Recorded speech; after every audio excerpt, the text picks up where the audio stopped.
right, greetings everyone. Good morning and welcome to the 2025 University of Arizona School of Journalism Hall of Fame induction ceremony. I got to meet all of you around earlier today, but if we didn't have a chance to connect, my name is Jan Lauren Boyles. I'm the new director of the school, and I'm deeply honored to serve this school, which has such a rich history and tradition. We are here today to celebrate and honor the 15 individuals being inducted into our Hall of Fame for their significant achievements in service to journalism and society. The folks you're going to meet today include trailblazers who have served in newsrooms both locally and globally and have made a name for themselves in a variety of fields, including law and higher education. These esteemed alumni make up the School of Journalism's third induction class since the Hall of Fame was established back in 2018. They will join dozens of familiar faces who were honored in prior years. As we look ahead, the school is entering a promising new chapter. In 2026, we will celebrate our 75th anniversary as a school, and we'll share more with you about those upcoming events in the months to come. We're also building a new strategic plan for the school. Our theme is a diamond in the desert, partly because the diamond is a gift for a 75th anniversary, and partly because we're a gem and a jewel of a journalism program. In the next few years, we're going to invest in coverage of borderlands. We're going to approach digital news gathering in new ways, as well as invest in science and environmental coverage, all while making sure the graduates who leave our school are prepared with the foundational writing skills and ethics they need to be successful. So speaking of diamonds, we look forward to your support as we crystallize our bright future ahead. So to the incredible inductees you're going to meet today, we appreciate all the ways that you're making our school shine. So at this time, I would like to welcome School of Journalism alumna and valued member of our Journalism Advisory Council, Nicole Santa Cruz, to begin our program. Welcome to Nicole.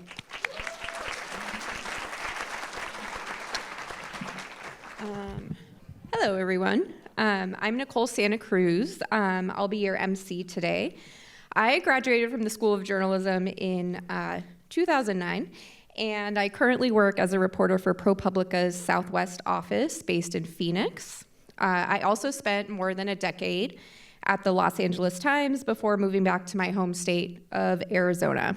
It's so wonderful to see so many of you here in support of today's incredible inductees. Before we go any further, on behalf of the university, I'd like to share the following message. We respectfully acknowledge the University of Arizona is on the land and territories of indigenous peoples. Today, Arizona is home to 22 federally recognized tribes, with Tucson being home to the Otoham and the Yaqui. The university strives to build sustainable relationships with sovereign Native nations and indigenous communities through education, offerings, partnerships, and community service. For the next hour or so, we'd like to invite each inductee or a family member alphabetically to say a few words and accept their Hall of Fame plaque. We ask that you keep your speech under 4 minutes out of consideration for your fellow inductees. To help you keep track of time, a School of Journalism faculty member, Kendall Blust, will hold up a sign at the back of the room as a gentle reminder for when you reach 4 minutes. I'll briefly introduce each inductee before they come up to speak. After sharing your remarks, please cross the stage to accept your plaque from Dr. Boyles and pose for a quick photo. Our first inductee is Ford Burkhart.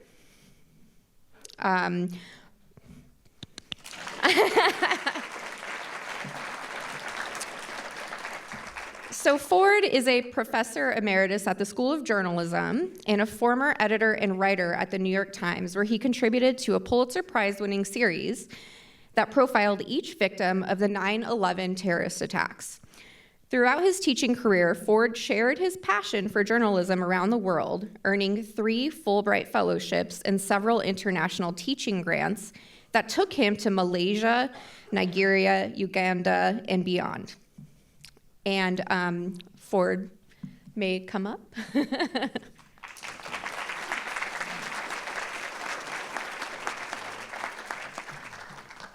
Thanks for the very kind words.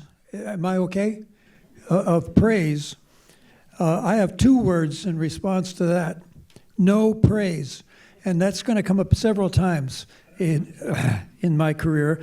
My first class in journalism was in 1960 with Sherman Miller. He gave us a fact sheet on a fire that had happened on Grant Road and said, write a story, and that's it. I wrote a story, and the next day I came in to get, he handed out those graded papers, and mine had a red F in a red circle. One of the most important grades of F that I ever received and that helped me. Now, the point is not so much, did you ever get an F and fail, but what did you do? Isn't that true? I'd love to hear those stories from all of you. So I got, from that point on, well, you may wonder why I qualified for the F so superbly. Clouds of purples. Clouds of purple smoke billowed. Anyway, that went into the garbage. But what did I do in response? I got all A's. On every paper, got all A's, the first student to get all A's in every class in the journalism department. I guess I'm still working on that. No fancy stuff. So at the New York Times, I kind of bounced around from the Miami Herald. One day out of college, I was a bureau chief in Palm Beach County and went to Miami to see the managing editor. I said, what do you want me to do? And he said, let your idea mill run. I said, in other words, there's no instructions. And that's been the case with every job that I've had. So I was at the New York Times a few years later, and first day on the national desk, 4 o'clock, sitting there waiting for copy. Copy came in an hour late always because the prima donnas needed to make more phone calls. You know about that. You have a deadline. And the woman next to me said, watch the ship. I'm going to be back in 15 minutes. I said, where are you going? She said, Science Times. So I said, I've got nothing to do. I'm just going to follow along. She went up to the science editor on the 5th floor and said, here's my story. He looks at it and says, great. And he says, who are you? And I said, oh, I'm from the national desk. You got another project? He said, here, it's just a name on a piece of paper. So I determined, remembering my Sherman Miller experience, that I would write the best science obit he had ever seen. I called the dean of a science faculty in Yale and Johns Hopkins and so on, and came back the next day with this story. The science editor gets the story and folds it up small and throws it in the garbage. Well, shades of Sherman Miller. And he said to me 2 words, and I'll give a nickel to anybody who can tell me what those 2 words were. No praise. Okay, so I came back the next day, and I said, you're going to really be impressed. And I gave him the story, and he said, that's fine, that'll do. And I said, you got another project? He said, yes. Here's the name, Robert Traub. And I'll say Traub in case you ever want to see this story. I said, this next story is gonna have no praise. And in fact, it was a story all about fleas. And I just have to share this with you. The last paragraph of the story was the following. In his basement at his death, Traub had 200 unknown types of fleas in storage, awaiting study and description. End of piece. It ran exactly as I wrote it in the New York Times, and I got a Xerox of that story with a comment in magic marker next to it saying, splendid obit, great kicker. And this was the kicker. Up to that point, I'm not sure I knew what a kicker was, but at any rate, there we were. I skipped over what happened after seeing my first piece thrown into the garbage. I walked out into the hallway, and I said to myself, okay, I make up my own rules. What do I do? Well, what did he do, and how did he do it? Or what did she do, and how did she do it? And that's all that would go into the obits in the future. And I wrote many of those obits, and that's how I learned. What else are you going to do when you when you have that happen? Okay, that's basically my message. I'll tell you one thing that what editors do. I used to work until 2 o'clock in the morning because I was the only one on the foreign desk at the New York Times who would agree to work until 2 o'clock in the morning. And everybody else went home about 10 o'clock. Well, about 11 o'clock, a Swiss Air flight, I can't read the number. It says a few minutes, some number. Okay, wave it if I've got 1 minute. Okay.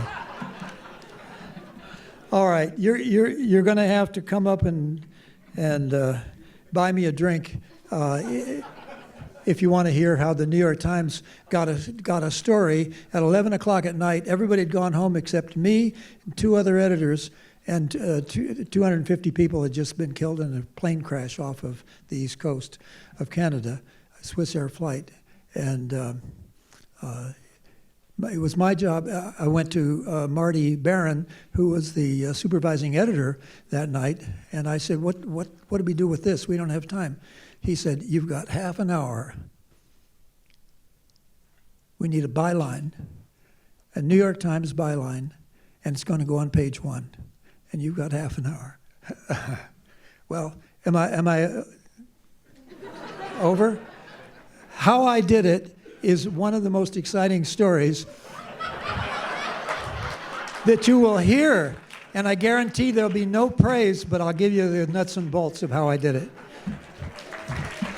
Okay.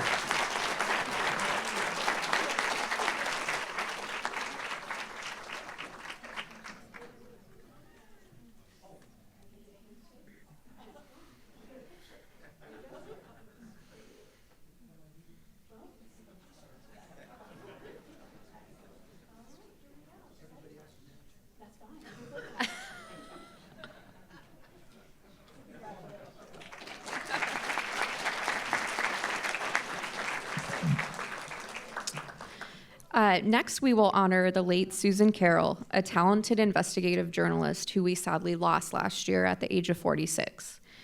Susan started her career in the newsrooms of the Tucson Citizen and the Arizona Republic before heading to the Houston Chronicle, where she spent more than 14 years as an immigration reporter, investigative reporter, and senior editor for investigations. Her work there, from a series on the dangers of chemical plants to stories on the mismanagement of Texas school funds, exposed systemic failures and held institutions accountable. In 2018, Susan and her team at the Chronicle were recognized as Pulitzer Prize finalists for their in-depth coverage of Hurricane Harvey. Susan later worked at ProPublica and NBC News Digital, where she served as senior editor. Susan is survived by her sons, Ollie and Owen, and her parents, Jean and Mimi Carroll. Although he could not join us in person today, Jean shared the following message about his daughter. Susan left us on Memorial Day last year. She was the strength and courage every parent hopes and prays to have. You all know her work as an investigative reporter in Tucson, Phoenix, Houston, and ending in New York at NBC. But the shining story left behind about Susan Carroll is her love of her boys, Ollie and Owen. Susan's fellow Hall of Fame inductee and former colleague, Michael Chihak, also shared the following about Susan. Susan Carroll was just 23 years old when we at the Tucson Citizen nominated her for the 2001 Pulitzer Prize for National Reporting.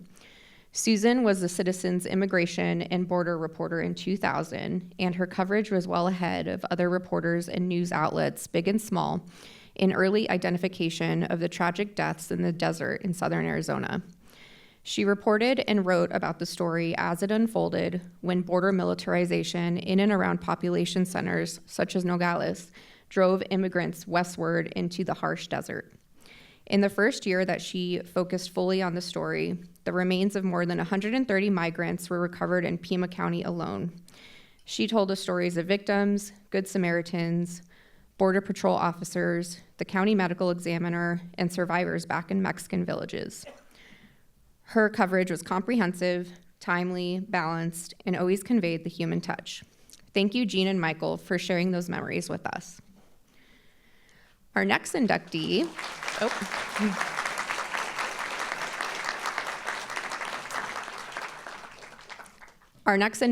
is Michael Chihak.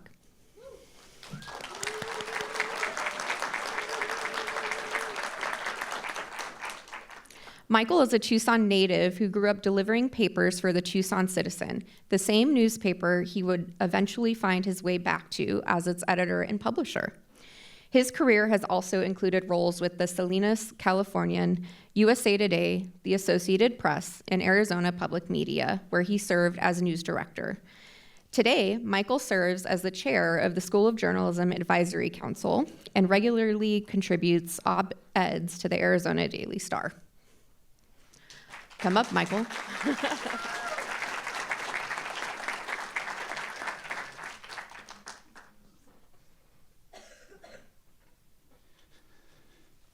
Thank you, Nicole.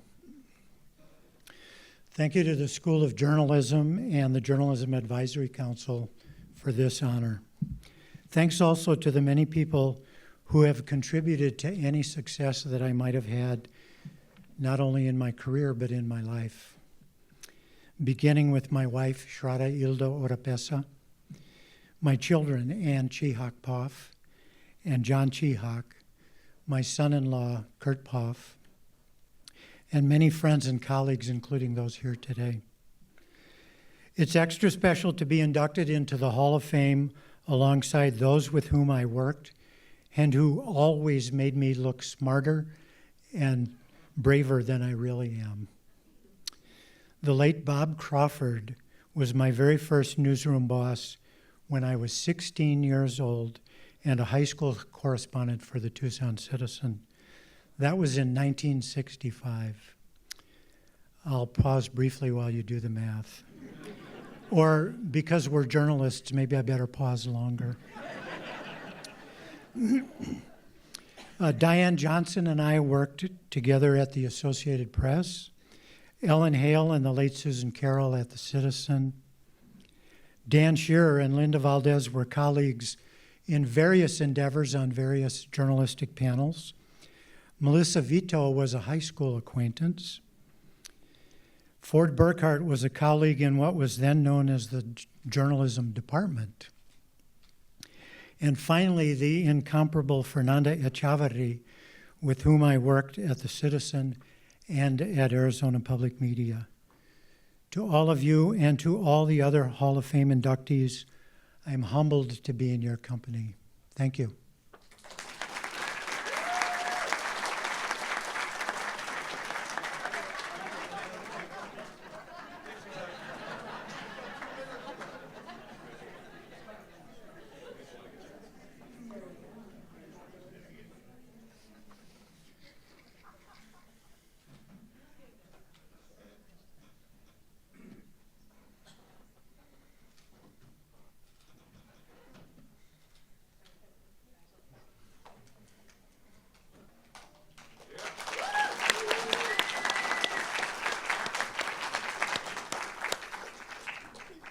So I think we're getting the flow here, right? Yeah.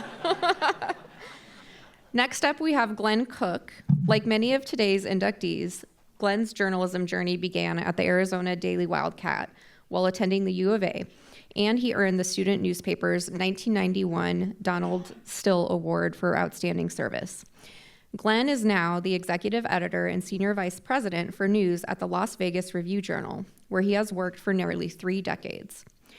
He has guided award-winning reporting, seen his newsroom through challenging transitions and tragedies, and in 2023 was a recipient of the Reporters Committee for Freedom of the Press Catalyst Award for his collaborative work, continuing an investigation started by slain Review-Journal reporter Jeff German. Will you please come up?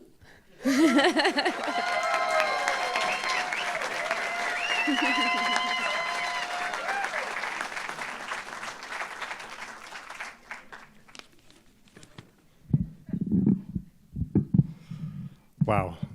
Thank you. Thank you very much. I'd like to thank the School of Journalism and the Journalism Advisory Council for this great recognition. Congratulations to my fellow inductees. Very happy to be here today. I consider myself so blessed and fortunate to still be in the news business, to still be doing the kind of work I learned on this amazing campus more than 30 years ago.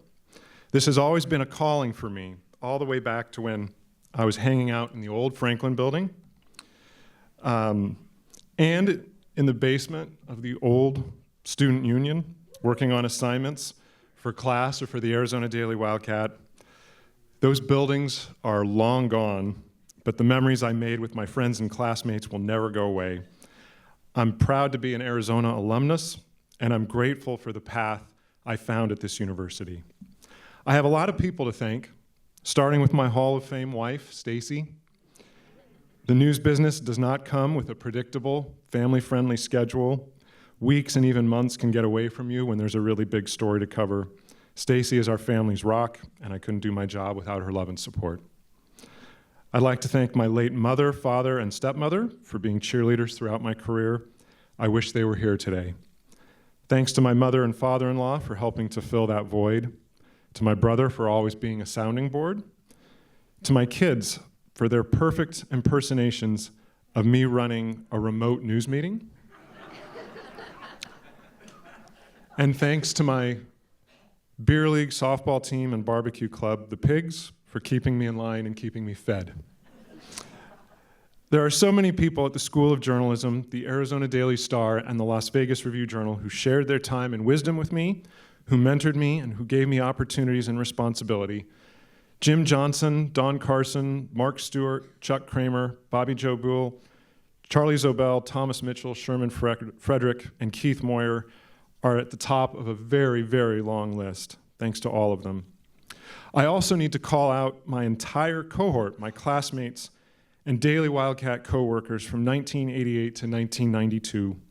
There were a lot of great students in that era, people who went on to terrific careers in news, communications, education, business, law, and more. I knew from the first day of my freshman year that I had found my people. Being surrounded by these like-minded friends every day made school so much fun. Work didn't seem like work. We supported each other and we pushed each other, and it made for the best learning environment possible. Sometimes the forces that shape your career are out of your control, and sometimes you just get lucky. For me, that was deciding to pack a U-Haul and join a few Tucson buddies in Las Vegas in the mid-1990s. I had no idea I was moving to the best news town in America. For the past 29 years, I've had the privilege of working for a local news organization that's fully committed to the First Amendment, access to public records and open meetings, going to court when necessary, suing, and having a 1,000 batting average in court. Hiding public information is a common illegal practice in the Silver State. We've won access to elected officials' cell phone records, emails, text messages. We've won access to autopsy reports, expense records, and investigative reports. In September 2022, our newsroom learned firsthand the risks we all take as journalists when our best and most experienced investigative reporter, Jeff German, was stabbed to death in his front yard by an elected official who he had written about and cost a re-election bid. Our newsroom solved the killing about the same time the police did. As a result of that murder, we won the country's first ever judicial ruling that protections enshrined in the Reporter's Shield Law remain in effect after the reporter's death. Now, when governments refuse to provide us with public information or public officials refuse to answer questions, they earn a place in a special column called What Are They Hiding?, dedicated to shaming the people who withhold documents and to educating our readers about their right to know. Our industry is forever challenged, but will always need more people willing to ask questions, tell stories, and document the truth and put up a fight. I'm glad I'm still in it, and I'm glad so many young people still want to be part of it. Thanks again for this humbling recognition, and to the school, and to my fellow Hall of Famers, colleagues, family, and friends, bear down.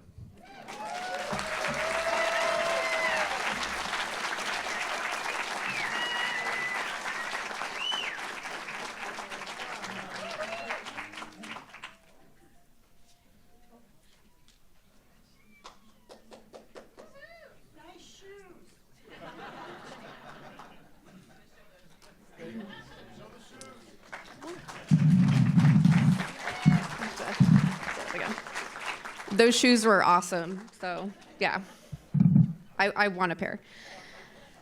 Today we also honor the late Bob Crawford. He was a longtime Phoenix Gazette sports writer and editor whose 40-plus year career also included roles at the Arizona Republic and as the Arizona Diamondbacks' first media relations manager. As a student, he won the Daily Wildcat's 1959 Donald Still Award, and he was inducted into the Daily Wildcat Hall of Fame in 2011. Bob passed away in 2020 and is remembered not just for his skill in storytelling, but for his kindness and generosity. He is survived by his wife, Joanne, their children, Robert and Shauna, and their grandchildren who are with us today. We'd like to invite Robert to accept the honor on his father's behalf.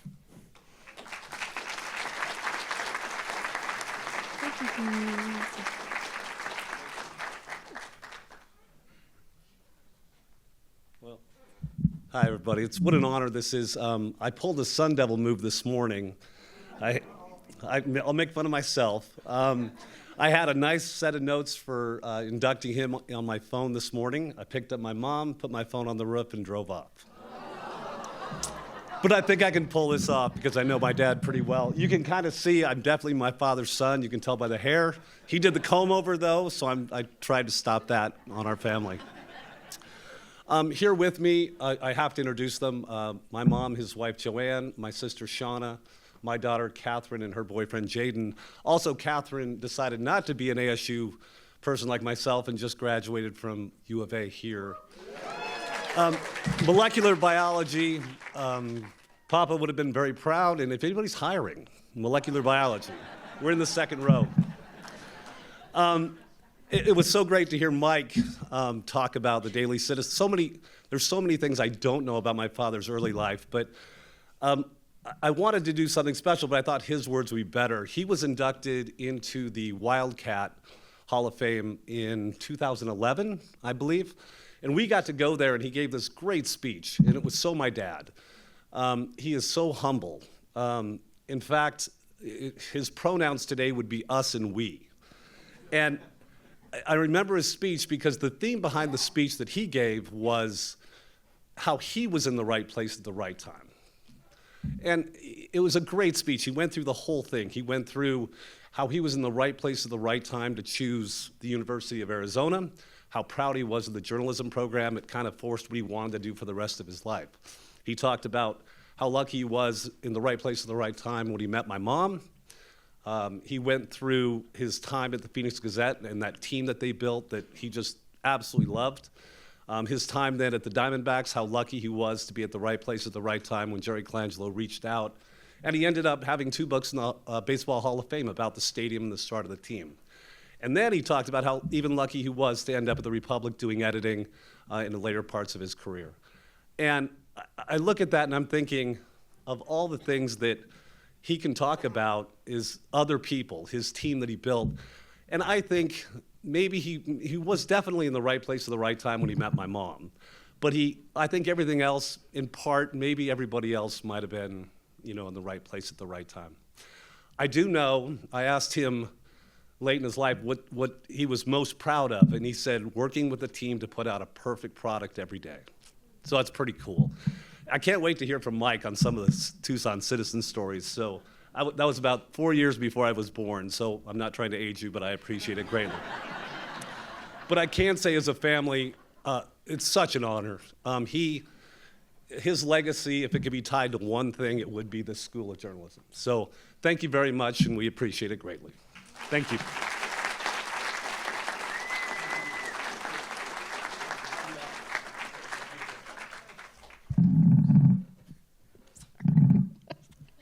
I just keep on having to pull it down. Our next inductee is John Deanna. John is the managing editor at Cal Matters and the former managing editor at the Press Democrat in Santa Rosa, California.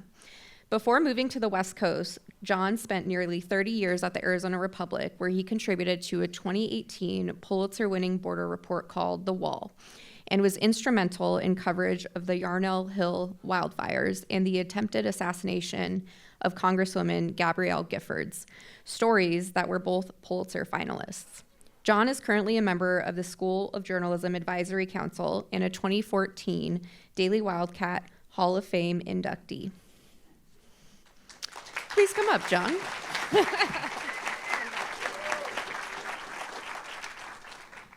Thank you, Nicole. It's really appropriate that I follow Bob Crawford, because Bob, when he stepped off of the Journalism School Advisory Council, asked me to step on, and so I followed him there and took his seat. I still haven't forgiven him. Many, many years ago, I cut out an item from a Herb Cain column in the San Francisco Chronicle. I blew it up on a copier and framed it and hung it above my desk, and it's been on every desk I've had in every job I've had ever since. And it's a quote that goes like this: "We were all very young and foolish and indestructible and stayed up all night. We drank and played and got married too often and divorced too often and just lived a screwed up life. But it seemed simple because we all knew what we wanted. We wanted to be newspaper people."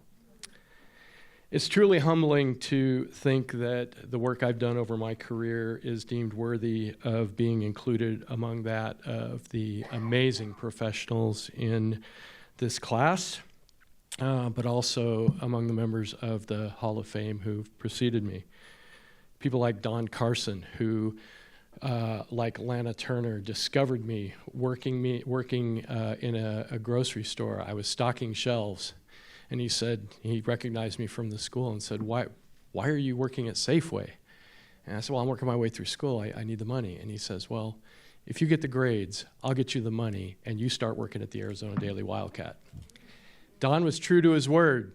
I got the grades, and he got me the money, and enough scholarship money for me to say goodbye to Safeway. People like Jackie Sharkey and Jim Johnson and Edie Oslander, Frank Sotomayor and Bobby Buell, all just icons who I admire and had such a profound impact on my life. I'm extraordinarily grateful not only to be recognized, but to still be working in journalism at a time when it's so critically important to hold our leaders accountable and to speak truth to power. Just this week, the organization I work for, Cal Matters, published a major investigation detailing how thousands of convicted drunken drivers are allowed to keep driving even after they kill people. It's a story those in power were not happy we told. Earlier this summer, one of my colleagues at Cal Matters, Sergio Olmos, was shot in the chest with a rubber bullet covering the immigration protests in LA, one of dozens of journalists who were targeted for assault by police just for doing their jobs. There's a reason people in power don't want the truth to come out, which is the exact reason we have to keep telling it.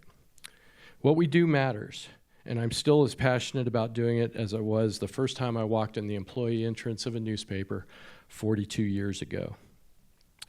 You don't survive as long as I have in this profession without the support of your family, and I'm grateful for the sacrifices mine made along the way. Sometimes they had to endure my absence. More often, they had to endure my presence. Next week, my wife, Melanie, who's here with us, and I celebrate our 35th wedding anniversary. Don't worry, sweetheart.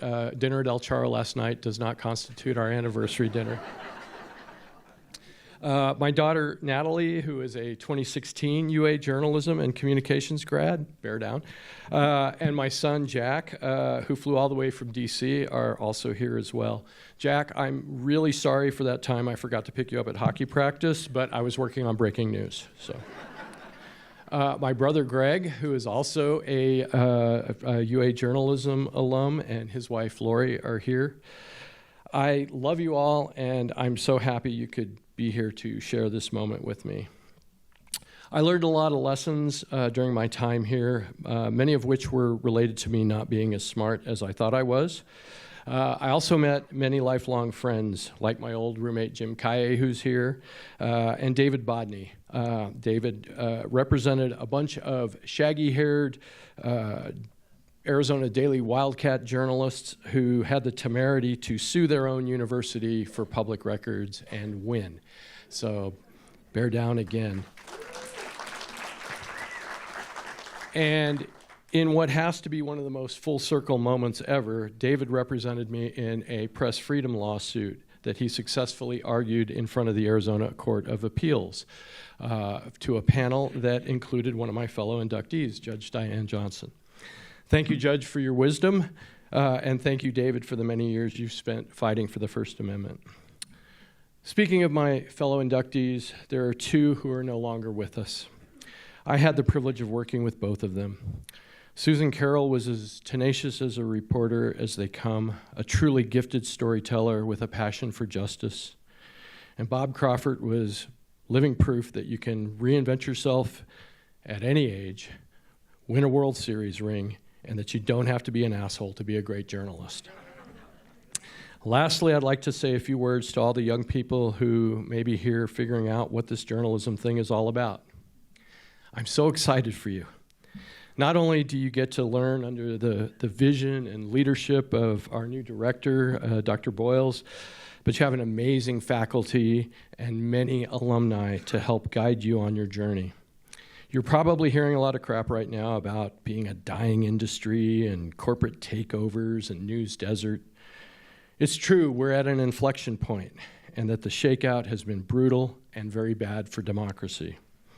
But truth seekers and storytellers are needed now more than ever, and you have so many opportunities that my generation never had.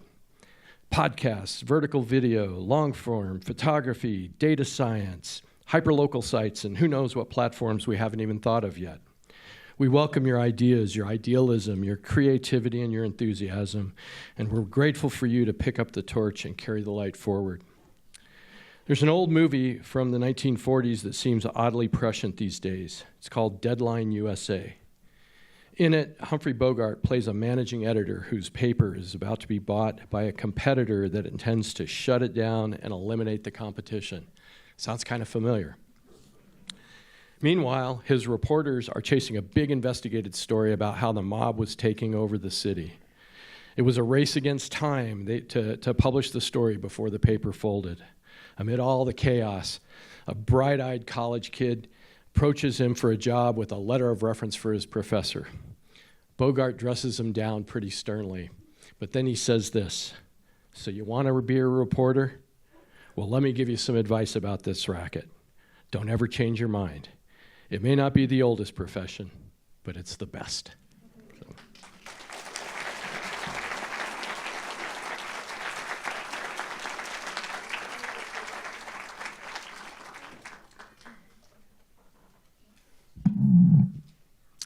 Well, thank you for that. Our next inductee is Fernanda Echevarri. Fernanda is the managing editor of Latino USA, a public radio program dedicated to telling the stories of America's Latino community. Over the years, she has reported from the newsrooms of the Tucson Citizen, the Arizona Daily Star, Arizona Public Media, and Mother Jones Magazine, and she has earned accolades like the Robert F. Kennedy Human Rights Award, a Dory J. Maynard Award, and a National Edward R. Murrow Award. Fernanda, please come up.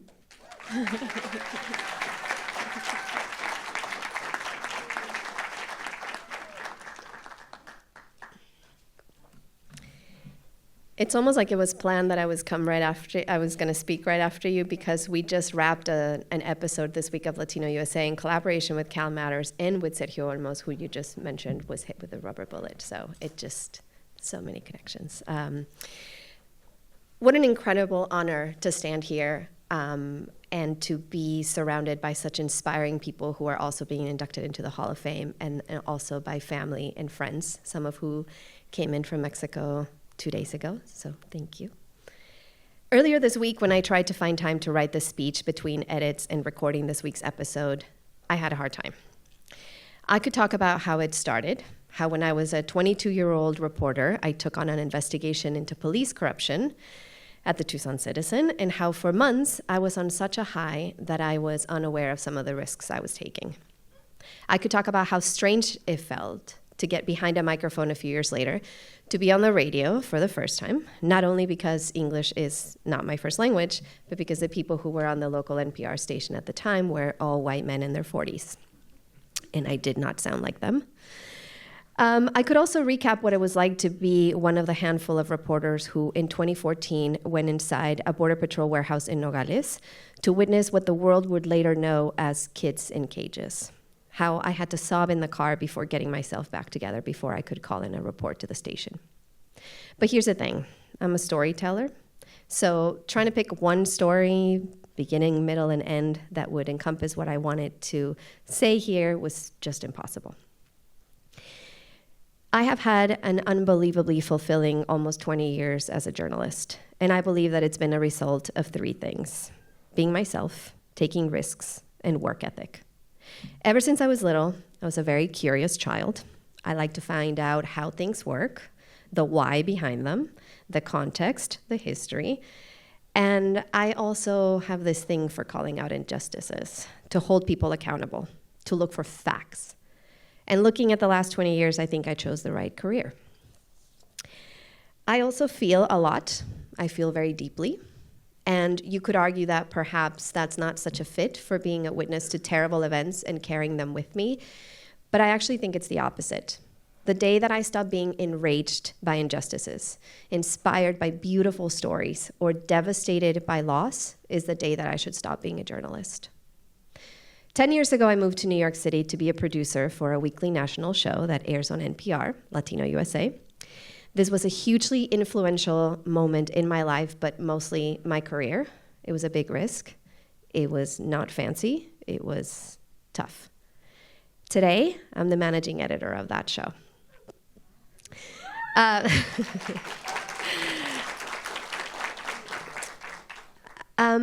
As many of you in this room know, and as it's already been mentioned by people who have been doing this a lot longer than me, this is not an easy job, and it's one that you don't do alone. So I have found a real strength in connection in journalism, and I don't mean networking. I mean connection to your beat, to your paper, to your show, to your colleagues, to collaborations with other journalists, and to your community. And having a positive disposition, as we were just talking about, bringing that energy into your work, even when the days are really tough and the deadlines sneak up on you, is key. Mi papi, my dad, Javier Echavarri, showed me this by example every single day. And my God, he would have been so proud to see me here.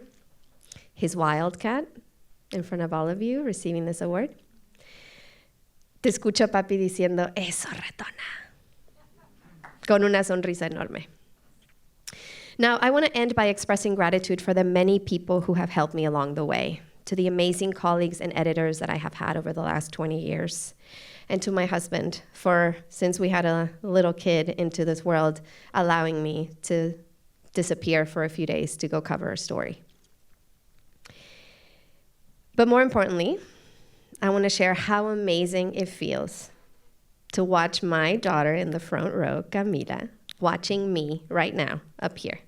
Hija, I want you to know and I want you to see that working hard and putting your heart into everything that you do can lead to really great things. Okay, baby? I can't wait for you to watch what else Mommy is going to do in the next 20 years. Thank you, everyone.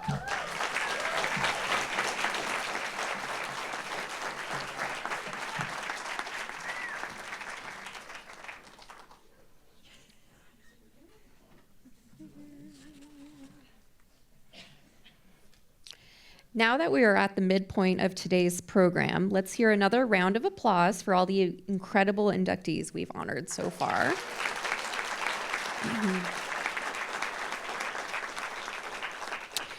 We now have a special video message to share from the Dean of the College of Social and Behavioral Sciences, Dr. Lori Poloni-Staudinger. I'm sorry if I butchered that. Hello, Journalism Hall of Fame inductees, faculty, students, and guests. My name is Lori Poloni-Staudinger, Dean of the College of Social and Behavioral Sciences. I wish that I could be with you in person tonight, but I am celebrating my mother's 80th birthday. This is a wonderful event, a time to celebrate our extraordinary alumni, as well as inspire our current students and acknowledge the dedication of our journalism faculty. Congratulations to the newest inductees for your remarkable contributions to the field of journalism and your service to society. What an impressive group. Journalists from top news outlets, winners of prestigious awards, including Pulitzers, and professionals who have translated their journalism education into impactful careers in law and higher education.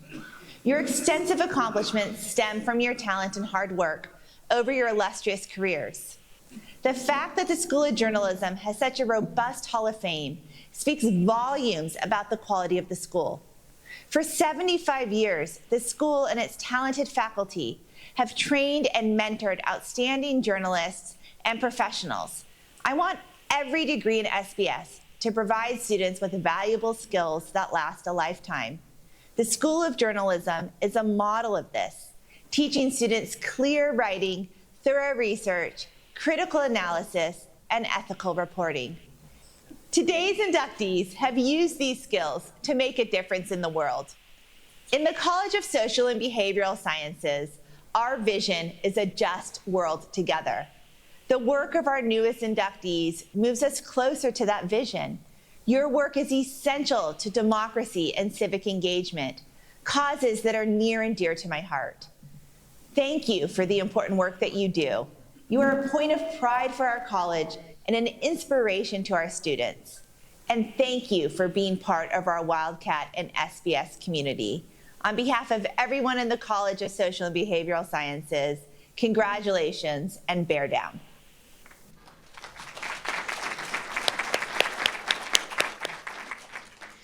And now for the second half of our inductee speeches.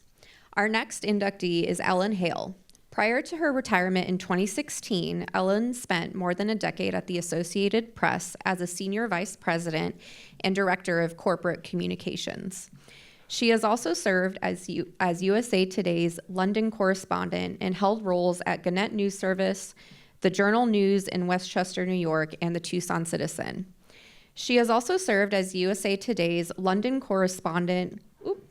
Sorry about that. In 1987, Ellen earned the Hall Boyle Award for Outstanding Reporting from Abroad after she traveled around the world to work on the series AIDS, A Killer Stalks the Globe. She was also awarded a Knight Journalism Fellowship at Stanford University in 1993 and is a member of the Daily Wildcat Hall of Fame. Ellen, please join us.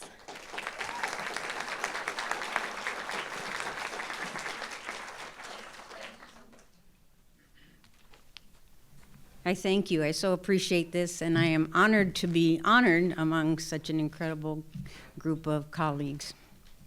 My father, who was a professor of ruminant nutrition here at the University of Arizona for many decades, was my biggest cheerleader, and he would be so proud. And one of my guests today is my best friend, Nancy Grallman, and we met more than 50 years ago as students at the University of Arizona School of Journalism. My time there has clearly been a gift that keeps on giving. Years ago, I had a shower curtain with a map of the world on it, and my friends claimed that I would take a shower, I'd find a country I wanted to go to, find a story there, and then convince editors I needed to go. And I confess that's not entirely untrue. Certainly my reporting from Madagascar fit that scenario. But the point is that there's stories to be told and stories that need to be told everywhere, and now more than ever. But the challenges are so much greater now. When I was a reporter, wearing the press badge on your back or anywhere was a sign of honor, and it opened doors. People trusted you.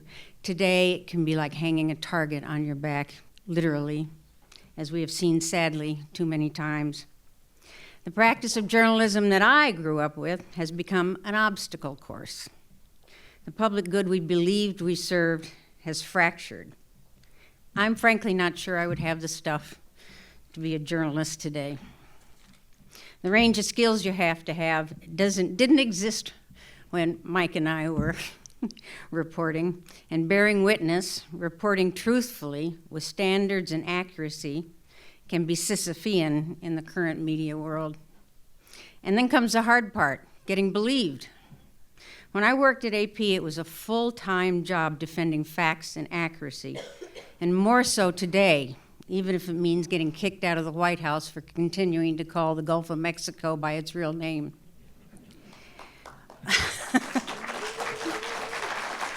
And that's why I have so much respect for anybody entering the field today, and why it's so important that institutions like the University of Arizona School of Journalism continue to do what it does for us. And by us, I mean the world, not just us. Thank you so much.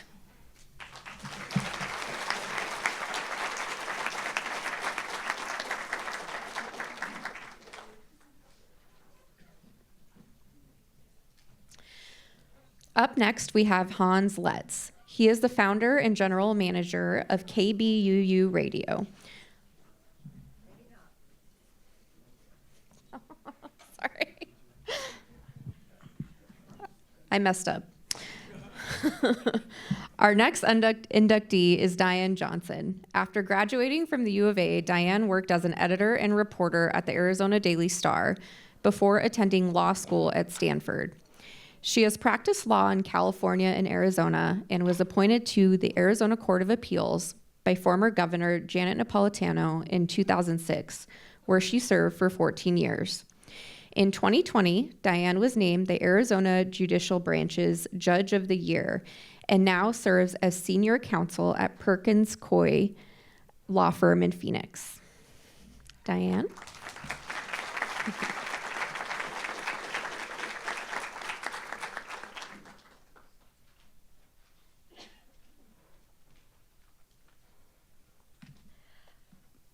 Well, thank you. Thank you to the School of Journalism and to the administration and to the advisory council and all those involved in this nomination process and this wonderful gathering today.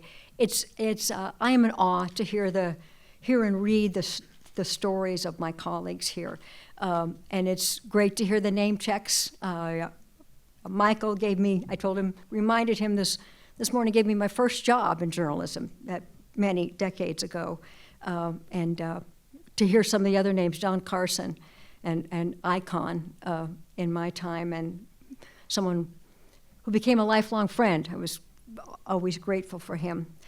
I'm so honored to be here and to join this group. I'm also acutely aware that I'm not a journalist and that I haven't been a journalist in quite some time.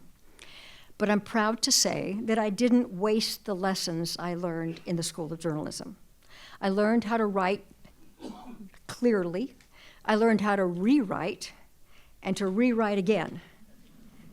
I learned how to tell a story, the whole story, both succinctly but powerfully. I learned how to listen to others, to think hard about what they were saying, and to ask good follow-up questions.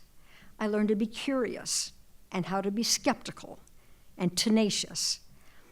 I don't remember when I first started hearing a phrase that I've heard a couple times already today, to speak truth to power. But that's what I learned here. That's what the many, many fine journalists who trained here, both before and after me, learned to do. And that's what the best lawyers do, and that's what the best judges do. I'm very grateful for that education and also grateful for this honor. Thank you very much.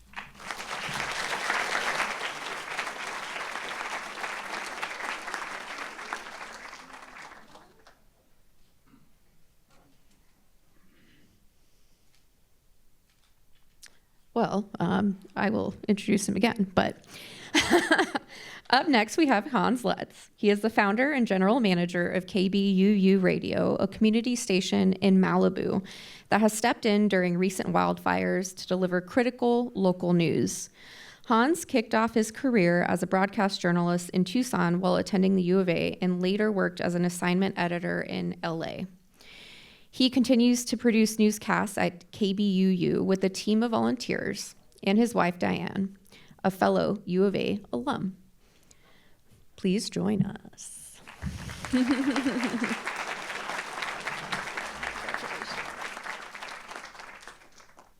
That's not the first time I went too early with the network cueing me.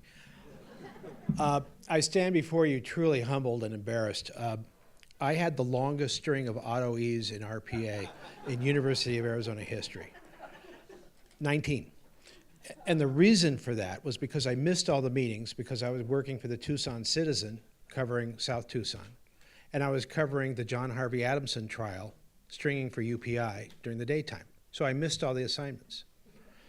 Somehow I graduated. I promised I would do those, make up those auto E's, and never did. I still owe you those. Sorry. Don Carson and George Ridge and Tom Duddleston Sr.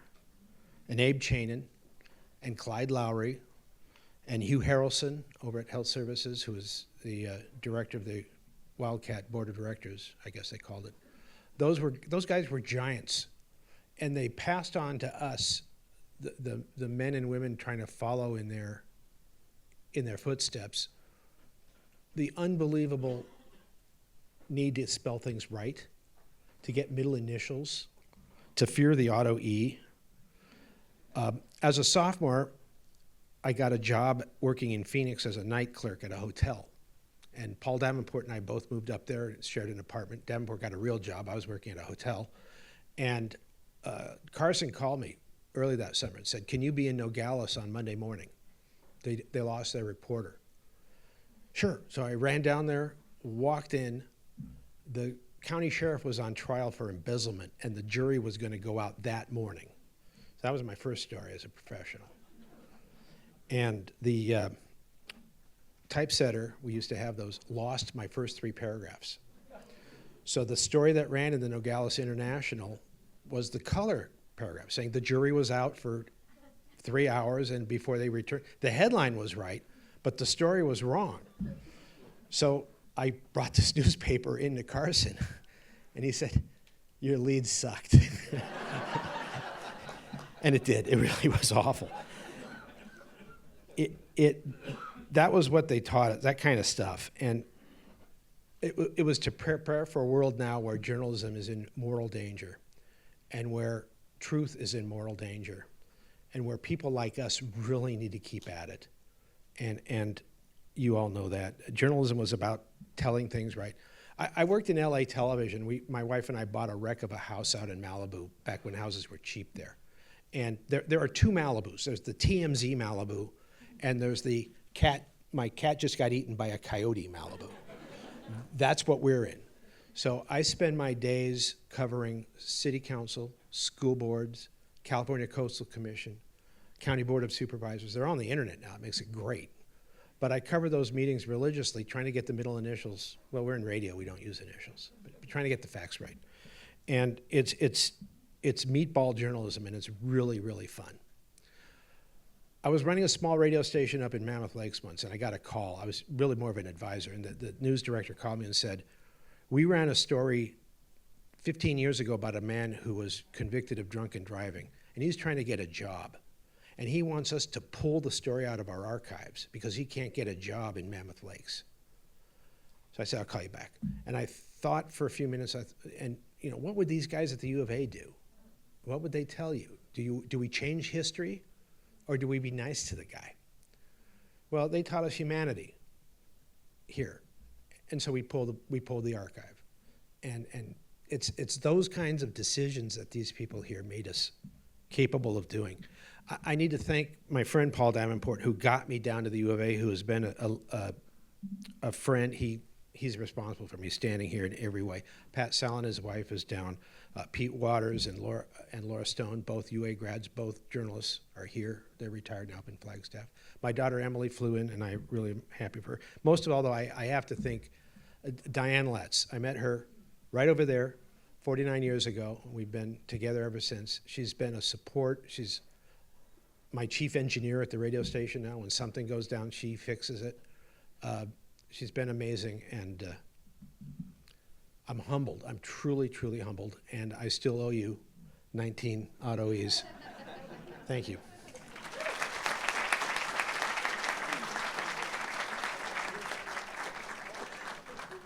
I'm in radio. We don't do pictures.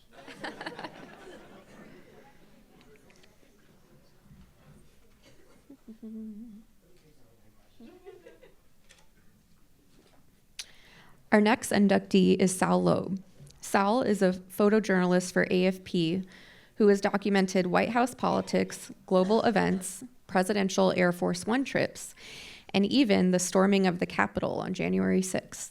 He has documented the administrations of 4 U.S. presidents and traveled to 85 countries on assignments, capturing images that have graced the covers of Time, Newsweek, and newspapers around the globe. Please join us.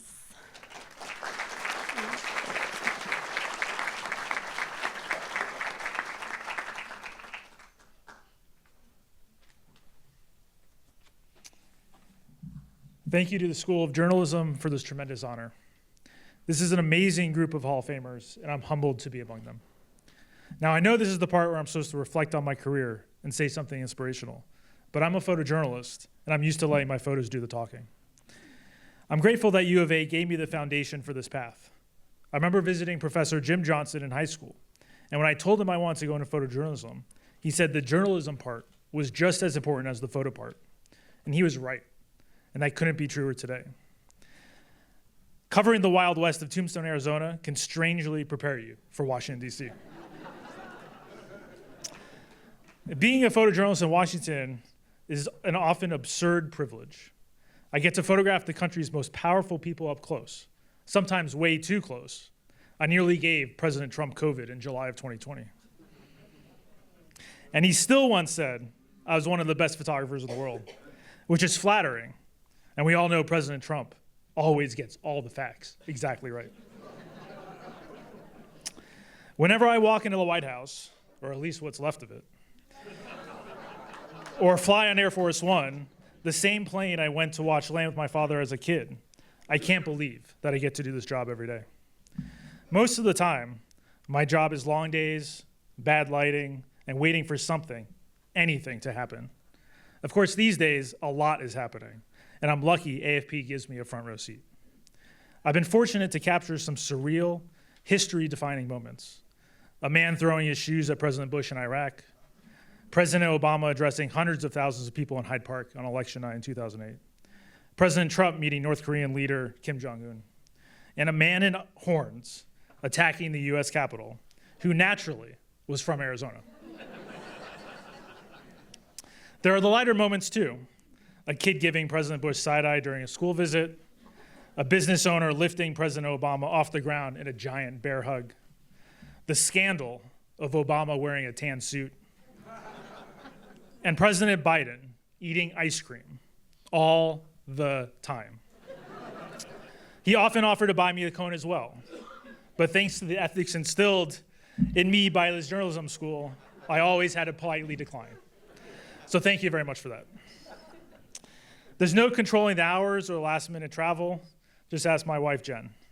Wait, you're flying to Afghanistan for 3 hours? We're supposed to host a dinner party tonight. That unpredictability is part of the job. but so is the responsibility that comes with it. My job isn't to create history, it's to witness it, and to make sure that you see it too. No filters, no Photoshop, just the truth, even when it looks unbelievable. I'm deeply grateful for everything U of A gave me. Thanks to Professors Johnson, Professors Knight, sorry for napping through your class pretty often, and the late Bill Greer.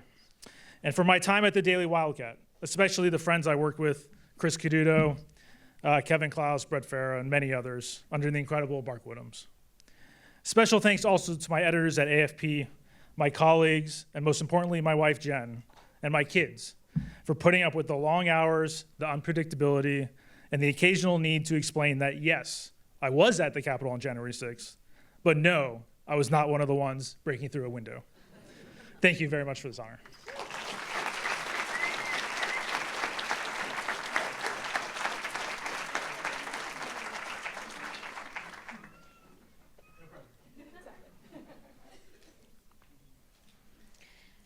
Up next, we have Dee Parvaz.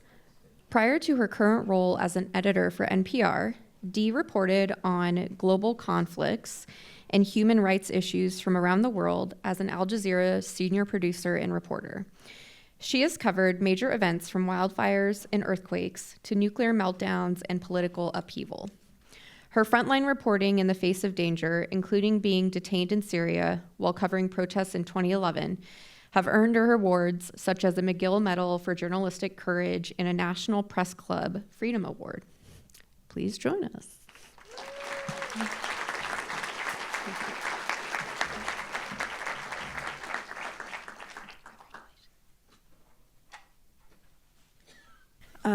Wow, it's pretty intimidating to be here with everybody else.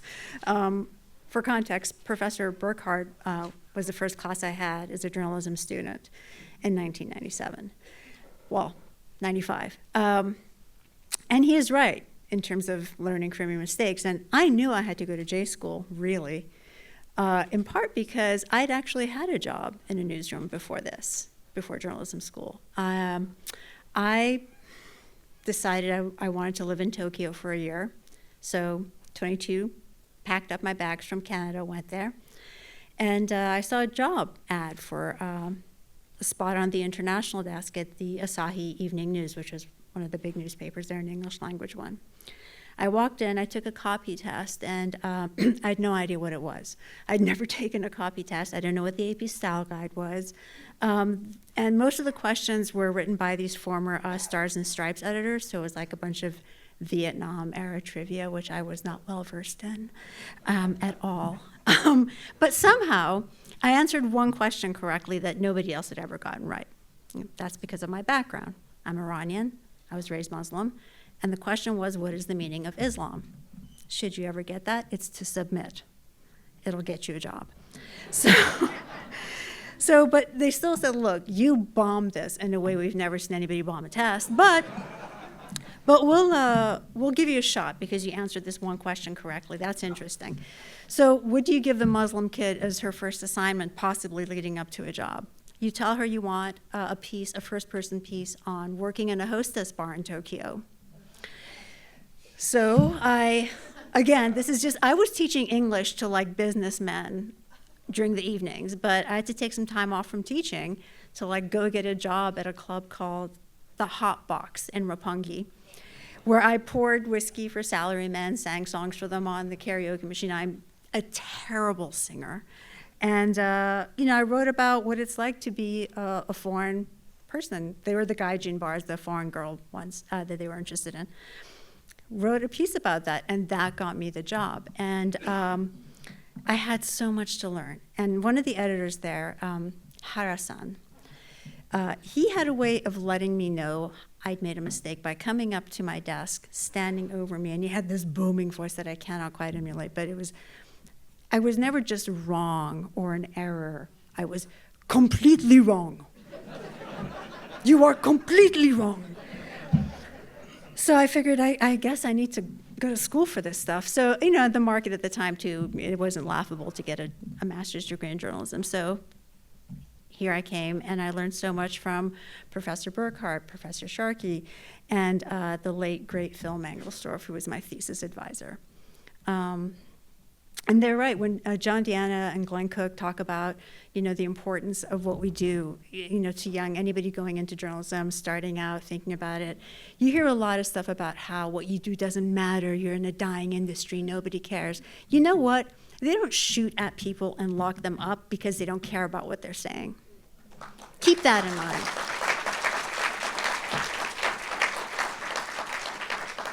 So as long as you remember why you're doing what you're doing, as long as you remember that this is a public service and that this is really the best job in the world, you will do fine. Just remember, even on your worst day, the most boring day, the most terrible day, because it's not always exciting, it's not always great, not every assignment's fantastic. You walk into a newsroom, you get to learn about something, you get to write about it, they pay you for that, and they let you come back the next day. So, it can be tough, yes, you can have horrible stories to cover, but just remember that. And I'm so honored to be included in this cohort. Thank you so much.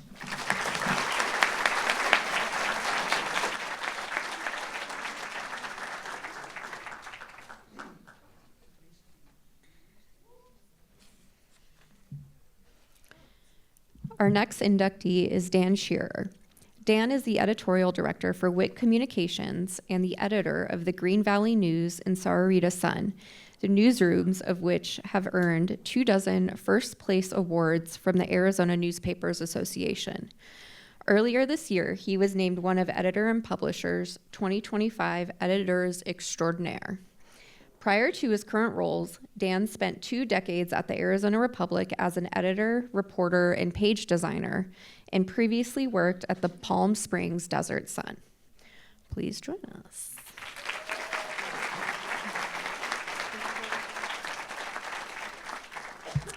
When I was in high school, the counselor asked me, what do you want to do for the rest of your life? And I said, I just want to go to a job where every day is different.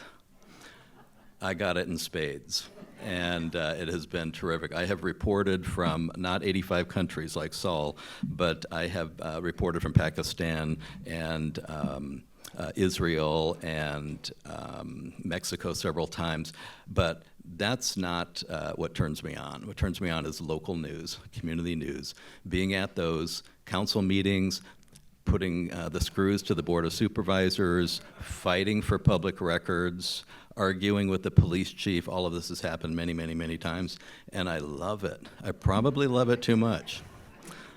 I also like dog parades because they make more sense than a lot of the politicians we have to deal with.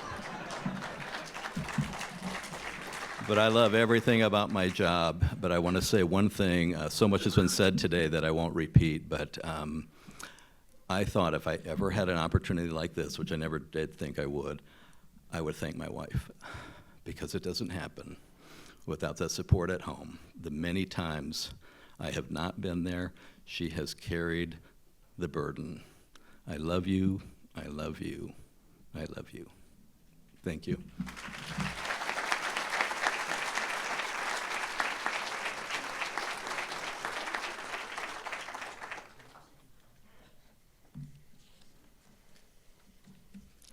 Please welcome our next inductee, Linda Valdez. Linda is a celebrated columnist and former editorial board member at both the Arizona Republic and Arizona Daily Star.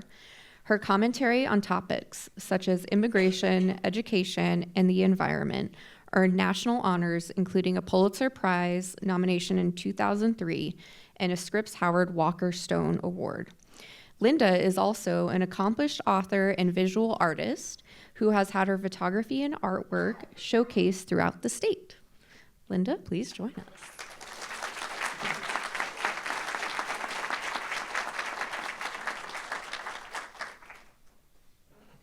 Well, I think it's totally unfair to have to follow Dan with his, and so I will say, I love my husband, I love you, I love you, I love you.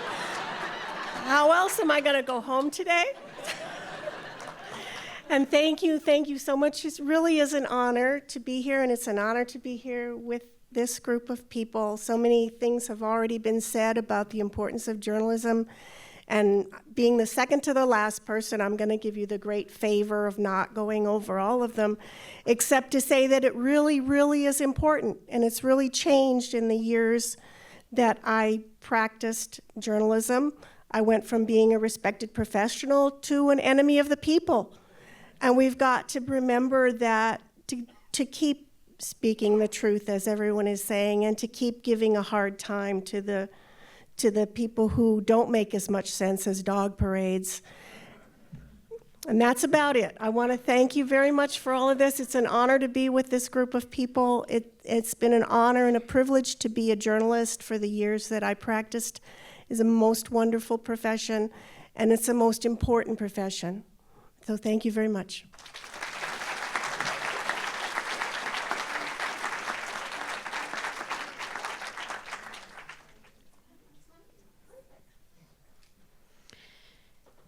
Last but certainly not least, we have Dr. Melissa Vito. She is currently the Vice Provost for Academic Innovation at UT San Antonio and was a long-serving administrator right here at the University of Arizona. As a Senior Vice President and Senior Vice Provost, among other titles, Melissa played a key role in major university projects that continue to positively impact the U of A community. Those efforts include developing the university's online programs, co-founding the Consortium on Gender-Based Violence, and helping the university cement itself as a Hispanic-serving institution. Please join us.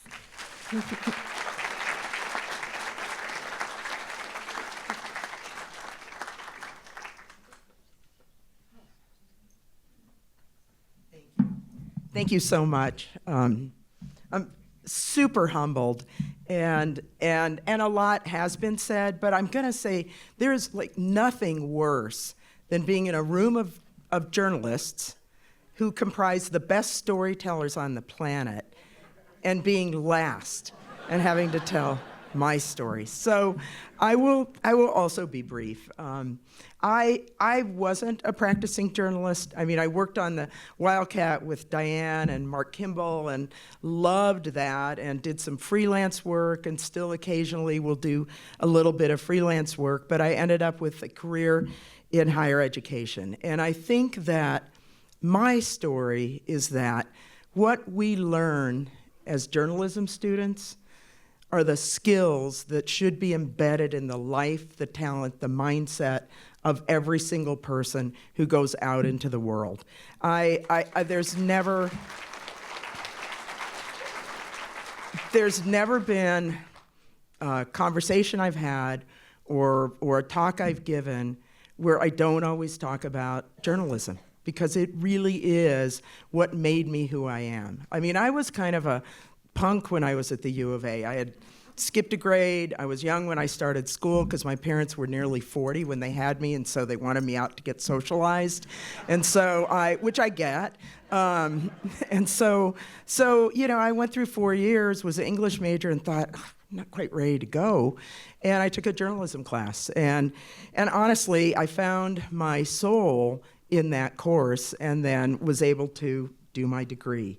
So I was on a podcast last week, and I want to switch gears really fast because somebody asked what my origin story was. And, you know, that's kind of hot right now. Higher ed tends to follow whatever trends there are, so experiential learning, like everything we did as journalism students, really big in higher ed now. Workforce training, really big in higher ed now. You know, storytelling. It's like people have just discovered storytelling in the past decade. It's like, what the heck? But somebody asked me, because I would say, you know, people all have things they're known for. So among the things that I'm most known for now is actually probably doing innovative academic work and doing work in the spaces around innovation. And so on the podcast, he asked me what my origin story was. So I told him, you know, he said, because I'm also known for being a storyteller, and I told him it was journalism. It really was journalism. And so the things that I learned that everyone needs to learn are always first, who's my audience? Like, who am I writing for and what are they thinking about? What's my lead? Like, I never go into a meeting without thinking that. And I've told every team member I've ever worked with, you got to start there. People could care less about what you're going to say. They were just thinking about what they're going to do when they get out of there. So you have to make a connection. And that has served me my entire life. Thinking critically and thinking about context, so important. But we don't really teach that. We expect students to get it, maybe pick it up in a class. But that's the guts of journalism. And trust and verify. I have never been in a meeting where I don't walk out and go, I just might want to double check that with a few other people, especially in higher ed, and so it's really important. And I'm known for saying never trust the prevailing narrative. And so whether it's about AI and that it'll be the death of academic integrity, which clearly it's not, and I'm really proud of the work we're doing at UT San Antonio because we're nationally known for being out front, or just plain leading with curiosity, like asking that next question, asking someone, what's your story? Like, how'd you get here? Even if you're in the middle of some emergency or something else, everyone has something to say, and if you listen carefully, it will help you be a better person and do better work. And so those are the things that for me have been really important. And again, the people that I work with always will say, you're that person that's always saying, look around the corners. Like, always try to imagine what's around there. And again, if you're curious, if you ask questions, if you think about your audience, you will do that. And that's what we need more of right now. And so I think that for me, those are the guts and those are in my soul, and that's what I learned. I also learned the transformation and the transformative power of a really good faculty member. And so two really stand out for me. One, who's no longer with us and was not in journalism, Donna Swaim, but probably touched other people's lives here. And then Don Carson. Like, I remember him to this day, and he was bummed out that I didn't go into journalism, and I always felt like I disappointed him, and then I'm like, well, he's not my dad, but, still, I felt a little guilty, but maybe work harder to do well in my own career. And then also just have to thank some people. Everybody here has, and I'm gonna thank my ride or die friends who've been there through divorce, through all the pieces of my life that have some with me here today, and then my sons who are U of A journalism grads, 2013, and also carry curiosity, connection, thinking the next thought, trusting but verifying it with them in their lives, and I couldn't be more proud of that. And then, of course, my parents are long gone, but if my mom were sitting in the front row, she was that person who always would say you can do whatever you want, in a generation of moms who mostly weren't saying that, but thought it. And so I feel really fortunate to have had those pieces of my life, and again, just want to express super sincere gratitude. And now, I think I'm last, so you can get out of here. Thank you.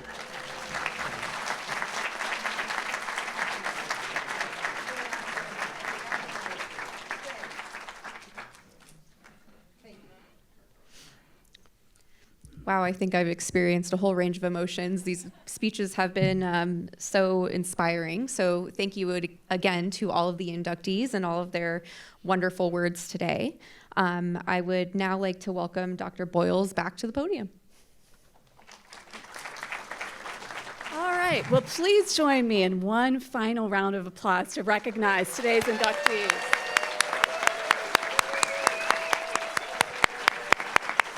Okay.